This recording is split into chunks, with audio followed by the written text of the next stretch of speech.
हिंदू पुराणों की विशाल दुनिया में महर्षि वाल्मीकि रूपांतरण और साहित्यिक प्रतिभा का एक उज्जवल उदाहरण है। उन्हें आदि कवि के रूप में जाना जाता है, जिन्होंने महाकाव्य रामायण की रचना की थी। भगवान राम, उनकी पत्नी सीता और उनके भक्त भाई लक्ष्मण की यह शाश्वत कहानी भारतीय मन में गहराई से गूंजती है, जो सहस्राब्दियों से नैतिक मूल्यों और सांस्कृतिक परंपराओं को आकार देती है। वाल्मीकि का जीवन स्वयं तपस्या और भक्ति की रूपांतरणकारी शक्ति का प्रमाण है। उन्होंने एक गहरे रूपांतरण का अनुभव किया, एक डाकू रत्नाकर से रामायण जैसे महान काव्य को उपहार देने वाले महर्षि में परिवर्तित हो गए। उनकी यात्रा प्रत्येक व्यक्ति में आध्यात्मिक जागरण की संभावना का उदाहरण देती है, चाहे उनके पिछले कर्म कुछ भी हो। कहते हैं कि रत्नाकर मजबूरी में अपने परिवार का पेट पालने के लिए डाकू बन गए। उनके हृदय में अंधकार था और उनका रास्ता पाप से भरा था। एक दिन जब सूरज की किरणें जंगल में फैल रही थी, उनका सामना देवर्षि नारद से हुआ। नारद की उपस्थिति एक दिव्य ज्योति की तरह थी। उनकी यह मुलाकात रत्नाकर के जीवन का एक महत्वपूर्ण मोड़ साबित हुई। बातचीत का हर शब्द एक मंत्र की तरह था, जो उनके हृदय में गहराई से उतर रहा था। नारद ने उन्हें उनके कर्मों का फल समझाया और उनके अंदर आध्यात्मिकता की लौ जगाई। रत्नाकर के मन में एक नई आशा का संचार हुआ। पश्चाताप से भरे रत्नाकर ने नारद से मार्गदर्शन की प्रार्थना की। उनकी आंखों में पश्चाताप के आंसू थे और उनकी आवाज में प्रार्थना का स्वर था। उन्हें राम नाम का जाप करने का निर्देश दिया गया, एक ऐसा कार्य जो उनके पिछले कर्मों के कारण शुरू में उनके लिए कठिन था। हर जाप एक पवित्र ध्वनि की तरह था, जो उनकी आत्मा को शुद्ध कर रहा था। लेकिन रत्नाकर ने हार नहीं मानी। वे मरा, जिसका अर्थ है मृत्यु, का जाप करते रहे, क्योंकि यही एक शब्द था जो वे उच्चारण कर पाते थे। उनकी दृढ़ता और समर्पण ने उन्हें एक नए जीवन की ओर अग्रसर किया। ये थी।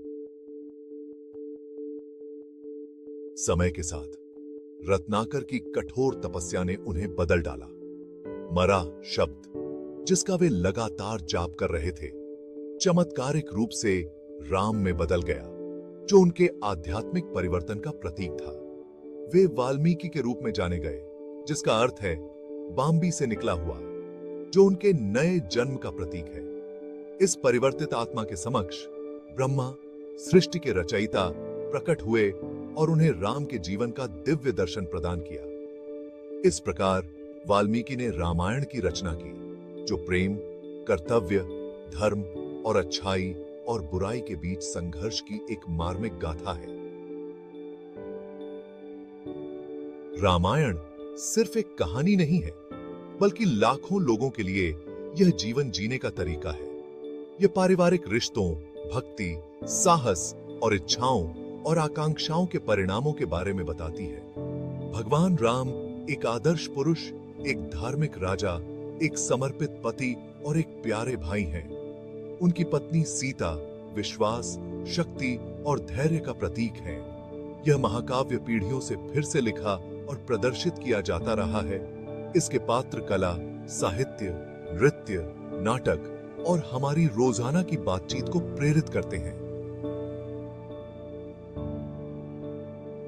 वाल्मीकि जयंती बड़ी श्रद्धा से मनाई जाती है, आमतौर पर आश्विन महीने में, जो सितंबर से अक्टूबर तक होता है, पूर्णिमा की रात को। यह शुभ दिन ऋषि की जयंती का प्रतीक है और भारतीय साहित्य और आध्यात्मिकता में उनके अमूल्य योगदान की याद दिलाता है।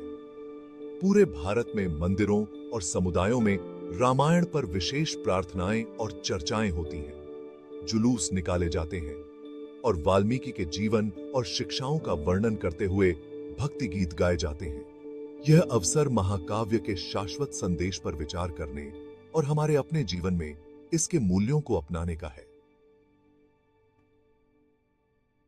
महर्षि वाल्मीकि की विरासत साहित्य से कहीं आगे तक फैली हुई है। उन्होंने अपनी कविता के माध्यम से ईश्वर को वाणी दी और भारतीय समाज के ताने बाने में नैतिक और नैतिक मूल्यों को सिलाई की। उनका जीवन आशा की प्रेरणा देता है, हमें याद दिलाता है कि जो कोई भी इसे सच्चे मन से चाहता है, उसके लिए परिवर्तन संभव है। वाल्मीकि जयंती रामायण की बुद्धिमत्ता में गहराई से उतरने, इसके पात्रों से सीखने और उन आदर्शों को बनाए रखने का प्रयास करने के लिए एक वार्षिक अनुस्मारक है, जिनका प्रचार यह हमारे अपने जीवन में करता है।